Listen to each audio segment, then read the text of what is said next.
You know, one of the biggest puzzles in modern economics today, it starts with just a single, absolutely stunning number. So today, we're going to unravel the mystery of China's currency, the renminbi, and a paradox that just might define its entire future. And here it is. For the first time in history, China's annual trade surplus smashes through the $1 trillion mark. Now, a number that big, it should signal immense, just undeniable economic strength. But what if it doesn't? Because, you see, this huge milestone isn't some simple success story. Nope. Instead, it's the beginning of a really profound and, frankly, counterintuitive mystery that has economists and investors all over the world just scratching their heads. So here's the core contradiction, the real head-scratcher. On the one hand, China is exporting more than ever, right? Creating this record-breaking surplus. But at the exact same time, its currency, the RMB, is actually falling. And let me tell you, according to every economics textbook, that is just not supposed to happen.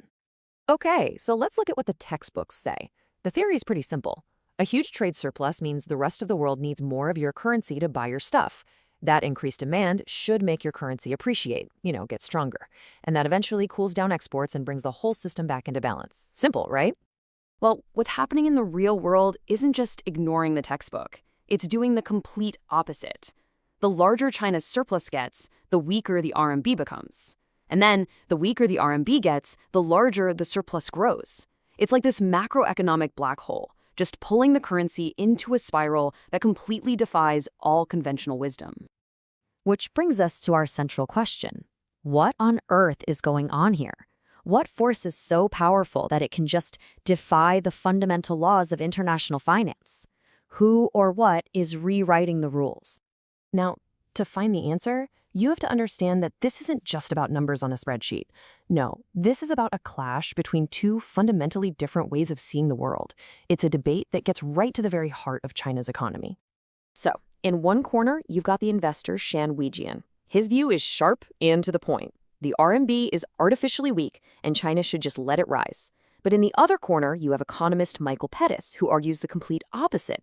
He says the RMB is weak not because of some kind of manipulation, but because China's entire economic structure actually requires it to be. But here's the fascinating part. These two totally opposing views, they actually share a critical piece of common ground. Both of these analysts agree on one thing. The price you see for the renminbi on the market today, that is not its real price. And that agreement, that single point they both concede, it opens the door to the core concept we need to solve this whole puzzle. It's the idea that the RMB isn't on a single path. Instead, it's being pulled in two completely different directions at once. You can think of it as its dual-track destiny. This whole dual-track destiny idea is really the key to the entire mystery.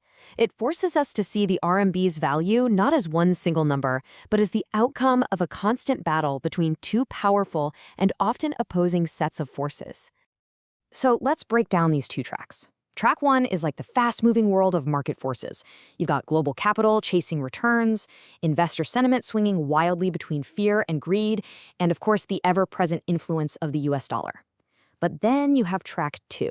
This is like a slow, powerful, deep current. It's China's internal economic structure, things like its incredibly high savings rate and a culture of lower consumer spending. And here's why this matters so much right now. The paradox we're seeing, that trillion-dollar surplus right next to a weak currency, it exists because these two tracks are not running side by side anymore. They are pulling further and further apart, and that's creating this massive imbalance. So this all brings us to the final reveal. See, the puzzle isn't about choosing whether the RMB is strong or weak. It's about understanding how it can be both things at the exact same time, driven by two completely different stories. All right, here's the solution. The reasons for that huge surplus have almost nothing to do with the reasons for the weak currency. China's surplus is driven by internal factors, things like weak domestic demand, which just means the country isn't importing as much. But the RMB's weakness, that's driven by external factors. Geopolitical risk, a strong US dollar that's pulling capital out. They are two separate stories happening at the same time. And this whole dynamic, it reveals what we can call the RMB's first life, a currency that is, by its very nature, structurally weak. So it's not being held down by some active policy. It's weak because of the fundamental code of the economy itself. Things like high savings and low consumption create this natural, constant downward pressure. This is the world as Michael Pettis sees it. But hold on, that's not the end of the story. There's a competing narrative out there, a whole different path the currency can take. You could say the renminbi has a potential second life. Now, this second life is a future where the RMB is actually stronger. It's a destiny driven not by the current structure, but by active policy choices, by China's growing role on the world stage, and by the expectations of the market itself. This aligns perfectly with Shan Weijin's worldview.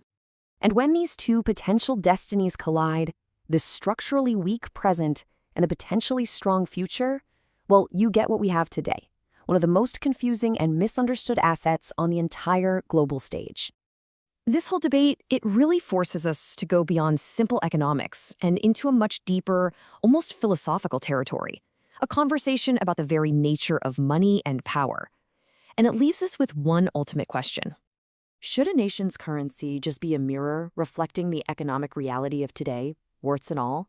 Or should it be a tool, a lever, used to guide the economy toward the future it wants to build?